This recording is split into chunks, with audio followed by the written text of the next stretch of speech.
ಓಂ ಶ್ರೀ ಮಾತ್ರೇ ನಮಃ. ನಮಸ್ಕಾರ ಸ್ನೇಹಿತರೆ, ಆಲ್ರೌಂಡ್ ಕ್ಲಾಕ್ ಕನ್ನಡ ಚಾನಲ್ಗೆ ಸ್ವಾಗತ ಸುಸ್ವಾಗತ. ಇವತ್ತಿನ ವಿಡಿಯೋದಲ್ಲಿ ಗಿಡಗಳನ್ನು ನಾವು ವಿಶೇಷ ಸಂದರ್ಭಗಳಲ್ಲಿ ಉಡುಗೊರೆಯಾಗಿ ನೀಡುವುದನ್ನು ನೋಡುತ್ತೇವೆ. ಇದರಲ್ಲಿ ಹೆಚ್ಚಿನವು ಲಕ್ಕಿ ಪ್ಲಾಂಟ್ ಮತ್ತು ಮನಿ ಪ್ಲಾಂಟ್ಗಳೇ ಇರುತ್ತವೆ. ಇವುಗಳನ್ನು ಹೊರತುಪಡಿಸಿ ನಾವು ತುಳಸಿ ಗಿಡವನ್ನು ಇತರರಿಗೆ ಉಡುಗೊರೆಯಾಗಿ ಅಥವಾ ದಾನವಾಗಿ ನೀಡಬಹುದಾ ಅಂತ ಈ ವಿಡಿಯೋ ಪೂರ್ತಿ ನೋಡಿ. ಹೊಸದಾಗಿ ನಮ್ಮ ಚಾನಲ್ ನೋಡ್ತಾ ಇದ್ರೆ ಸಬ್ಸ್ಕ್ರೈಬ್ ಮಾಡ್ಕೊಳ್ಳಿ. ಈ ವಿಡಿಯೋ ನಿಮಗೆ ಉಪಯೋಗಕರ ಅನಿಸಿದರೆ ಶೇರ್ ಮಾಡಿ.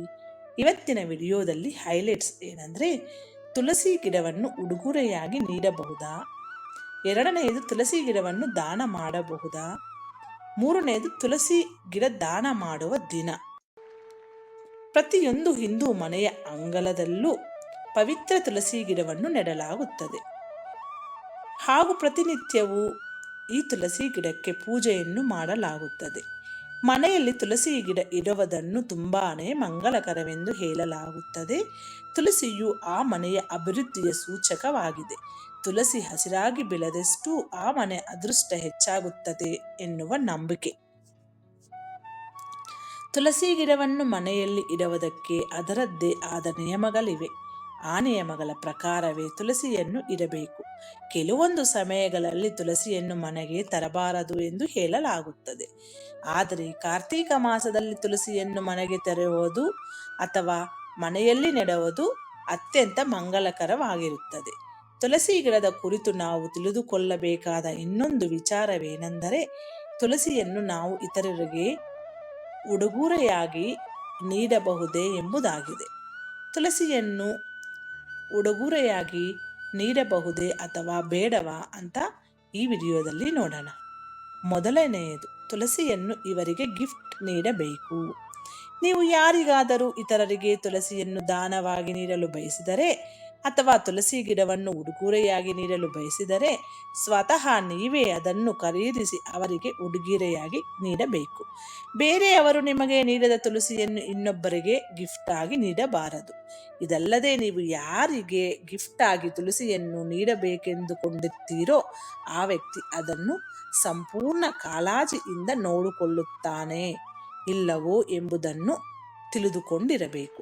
ತುಳಸಿಯನ್ನು ಸರಿಯಾಗಿ ನೋಡಿಕೊಳ್ಳಲು ಸಾಧ್ಯವಾಗದ ವ್ಯಕ್ತಿಗೆ ಅಥವಾ ತುಳಸಿಗೆ ಸೇವೆಯನ್ನು ಮಾಡುವ ಸಾಧ್ಯವಾಗದ ವ್ಯಕ್ತಿಗೆ ಎಂದಿಗೂ ತುಳಸಿಯನ್ನು ದಾನವಾಗಿರಬಹುದು ಅಥವಾ ಉಡುಗೊರೆಯಾಗಿ ಇರಬಹುದು ನೀಡಬಾರದು. ಯಾವ ದಿನ ತುಳಸಿಯನ್ನು ಗಿಫ್ಟ್ ಕೊಡಬಾರದು ಅಂದರೆ, ತುಳಸಿಯನ್ನು ಪೂಜೆ ಮಾಡುವುದಕ್ಕೆ ಹಾಗೂ ಪೂಜೆ ಮಾಡದೇ ಇರುವುದಕ್ಕೆ ಹೀಗೆ ನಿಯಮಗಳಿವೆಯೋ ಹಾಗೆಯೇ ಅದನ್ನು ಗಿಫ್ಟ್ ಆಗಿ ಅಥವಾ ದಾನವಾಗಿ ನೀಡುವುದಕ್ಕೆ ಅದೇ ದಿನವಿದೆ. ಭಾನುವಾರದ ದಿನದಂದು ಮತ್ತು ಏಕಾದಶ ದಿನದಂದು ನಾವು ಯಾರಿಗೂ ತುಳಸಿಯನ್ನು ದಾನವಾಗಿ ಅಥವಾ ಗಿಫ್ಟ್ ಆಗಿ ನೀಡಬಾರದು.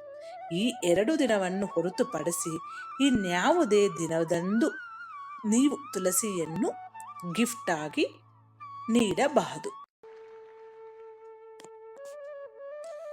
ತುಳಸಿಯನ್ನು ಗಿಫ್ಟ್ ಆಗಿ ನೀಡುವುದು ಹೇಗೆ ಅಂದರೆ, ತುಳಸಿಯನ್ನು ಯಾರಿಗಾದರೂ ದಾನ ಮಾಡುತ್ತಿದ್ದರೆ ಅಥವಾ ಉಡುಗೊರೆಯಾಗಿ ನೀಡುತ್ತಿದ್ದರೆ ಅದನ್ನು ಕುಂಡದಲ್ಲಿ ನೆಟ್ಟ ನಂತರವೇ ಅದನ್ನು ಯಾರಿಗಾದರೂ ದಾನ ಮಾಡಬೇಕು. ತುಳಸಿ ಗಿಡಕ್ಕೆ ಹಾನಿಯಾಗುವ ಸಂಭವವಿರುವುದರಿಂದ ಅದನ್ನು ಕುಂಡದಲ್ಲಿ ಇಡದೆ ದಾನವಾಗಿ ಅಥವಾ ಗಿಫ್ಟ್ ಆಗಿ ನೀಡಬಾರದು. ತುಳಸಿಯನ್ನು ನೀವು ಇತರರಿಗೆ ಗಿಫ್ಟ್ ಆಗಿ ಅಥವಾ ದಾನವಾಗಿ ನೀಡುವುದರಿಂದ ಶುಭ ಫಲಗಳೂ ದೊರೆಯುತ್ತದೆ. ಆದರೆ ಇತರರಿಗೆ ನಾವು ಇದನ್ನು ನೀಡುವಾಗ ಕೆಲವೊಂದು ವಿಚಾರಗಳನ್ನು ಗಮನದಲ್ಲಿಟ್ಟುಕೊಂಡು ಇರಬೇಕು. ನಿಯಮಗಳ ಅನುಸಾರ ನಾವು ತುಳಸಿಯನ್ನು ದಾನವಾಗಿ ನೀಡಬೇಕು ಎಂಬುದನ್ನು ಗಮನದಲ್ಲಿ ಇಟ್ಟುಕೊಳ್ಳಿ. ಈ ವಿಡಿಯೋದಲ್ಲಿರುವ ಎಲ್ಲ ಅಂಶಗಳು ನಿಮ್ಮ ಸ್ವಂತ ವಿವೇಚನೆ ಬಳಸಿ ನಿರ್ಧಾರಗಳೆಲ್ಲ ತೆಗೆದುಕೊಳ್ಳಿ. ಮುಂದಿನ ವಿಡಿಯೋದಲ್ಲಿ ಸಿಗೋಣ. ಹೊಸದಾಗಿ ನಮ್ಮ ಚಾನಲ್ ನೋಡ್ತಾ ಇದ್ರೆ ಖಂಡಿತ ಸಪೋರ್ಟ್ ಮಾಡಿ, ಸಬ್ಸ್ಕ್ರೈಬ್ ಮಾಡ್ಕೊಳ್ಳಿ, ಹಂಗೆ ಶೇರ್ ಮಾಡಿ. ಧನ್ಯವಾದಗಳು ಸ್ನೇಹಿತರೆ.